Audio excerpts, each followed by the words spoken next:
आजच सबस्क्राईब करा आणि आपल्या आवडत्या मालिकांचा आनंद लुटा। त्या दिवशी तू तुझ्या बॉयफ्रेंड बरोबर बोलत होतीस ना, तेव्हा आदित्य आणि पारू तिथेच होते।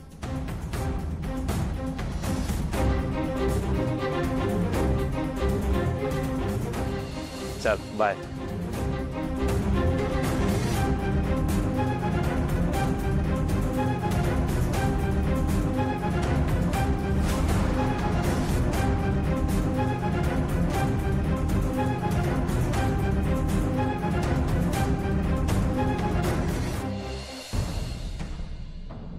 आहिले मॅडम, ऋषिकेश मला फक्त मदत करत होता।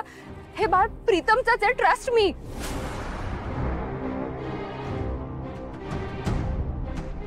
प्रीतम, तुम्ही नका काळजी करू, माझा तुमच्यावर पूर्ण विश्वास आहे। मोनिका, तुझा खोटेपणाचा खेळ संपलाय आता। फक्त आणि फक्त श्रीमंतीच्या हव्यासापोटी तू मातृत्वाच्या नात्याला कलंक लावून प्रीतमचं आयुष्य उद्ध्वस्त करायला आली होती। काल प्रीतम दारू पिऊन आला होता, पण त्याने तुला कधीही प्रिया म्हणून हाक मारली नाही। तू त्याला सांगत राहिलीस की मीच प्रिया आहे, पण तो तुला मोनिकाच म्हणत राहिला। प्रीतम, प्रीतम ऐक, उठ, चल आपल्या रूम मध्ये जाऊ। मी तुझ्या बरोबर रूम मध्ये काय असं? मी इथे माझ्या बायकोची प्रियाची माफी मागायला आलोय। मी तुझा आणि माझा काय संबंध का?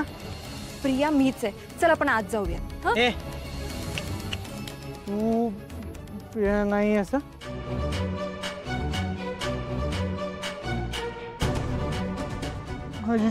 प्रिया इकडे। प्रीतम, प्रीतम ऐक गप जा।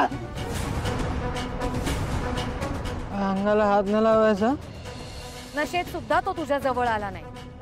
माझ्याशी बोलताना सुद्धा तो नजर झुकवूनच बोलत होता। तो प्रियाची माफी मागत होता आणि तुला स्पष्टपणे सांगत होता की त्याचं प्रियावर प्रेम आहे, तुझ्यावर नाही।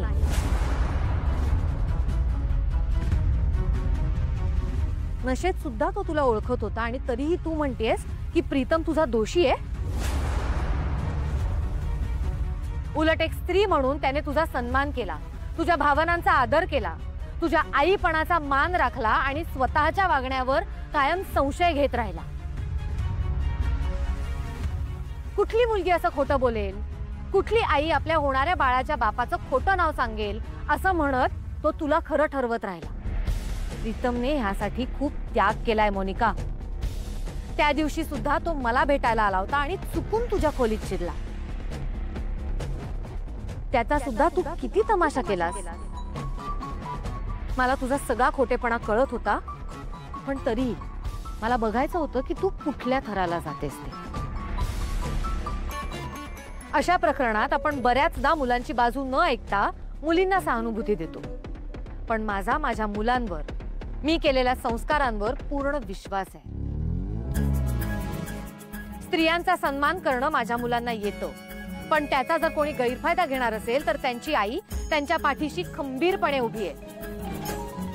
जर ते चुकले तर मी स्वतः त्यांचे कान धरीन, पण माझ्या मुलांवर जर कोणी खोटे आरोप केले तर माझ्या इतकी वाईट कोणीच नाही।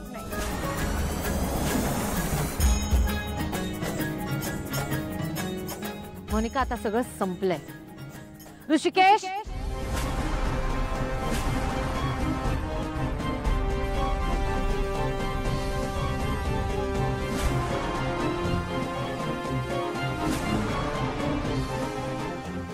माफ करा मॅडम, आयुष्यात गरिबी एवढी पाहिली ना की झटपट श्रीमंत व्हायच्या नादात आम्ही हा प्लॅन केला। प्रीतमच्या चांगुलपणाचा गैरफायदा घेतला आम्ही। ऋषिकेश, तू हे काय बोलतोयस? खरं तेच बोलतोय मोनिका। सगळं संपलंय। आपला प्लॅन यांना आधीच माहिती होता आणि आता जर तू शहाणी असशील ना तर स्वतःला सरेंडर कर आणि माफी मागायची। मी का माफी मागू? आणि ते रिपोर्ट्स आलेत ना, त्यामध्ये सिद्ध झाले की हे बाळ प्रीतमचंच आहे। आणि मी हे कोर्टात सुद्धा सिद्ध करून दाखवू शकते. हा, मी नाही माफी मागणार. मोनिका, आतापर्यंत मी तुला शांतपणे सांगत होते, पण तुला ऐकूनच घ्यायचं नसेल तर मी काही नाही करू शकत. आदित्य, पोलिसांना फोन लाव. आता हिलाच कोर्टात जायचं असेल तर आपण काय करणार? पोलीस? नाही प्लीज प्लीज पोलिसांना फोन करू नका. अहिल्या मॅडम, मी माफी मागते तुमची. प्लीज पोलिसांना फोन करू नका. आणि माझ्या बाळाने जेलमध्ये जन्म घ्यावा असं तुम्हाला वाटतं का? प्लीज प्लीज पोलिसांना फोन करू नका प्लीज.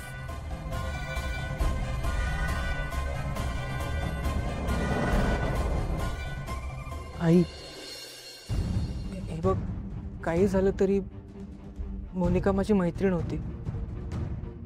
हो, ती चुकली, पण तिची अवस्था बघता आपण तिला पोलिसात नको द्यायला असं वाटतंय मला. Pritam, I am so sorry यार. मी तुझ्याशी इतकी वाईट वागले, तुझ्यावर इतके आरोप केले, पण तरी सुद्धा तू माझी बाजू घेतोस. I am so sorry Pritam, I am so sorry. Monika, आता त्याचा काहीही उपयोग होणार नाहीये.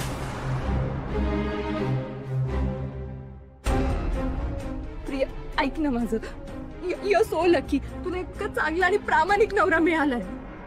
तो तुला स्वप्नात सुद्धा तुला त्रास होईल किंवा तुला दुखवेल असा साधा विचार सुद्धा करत नाही. I'm so sorry. प्रीतमचं मन मोठं आहे आणि म्हणून त्याने तुला माफ केलंय, पण माझं मन प्रीतम इतकं मोठं नाहीये. त्यामुळे माझं मन बदलण्याआधी आणि मी पोलिसांना फोन करण्याआधी तू ऋषिकेश सोबत इथून चालती हो.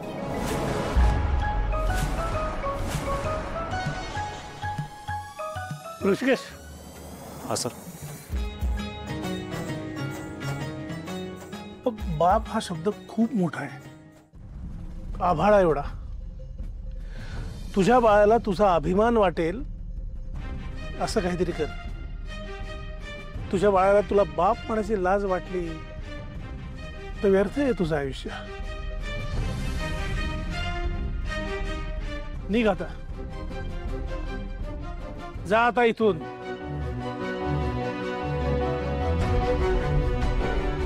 ऋषिकेश, ऋषिकेश, ऋषिकेश.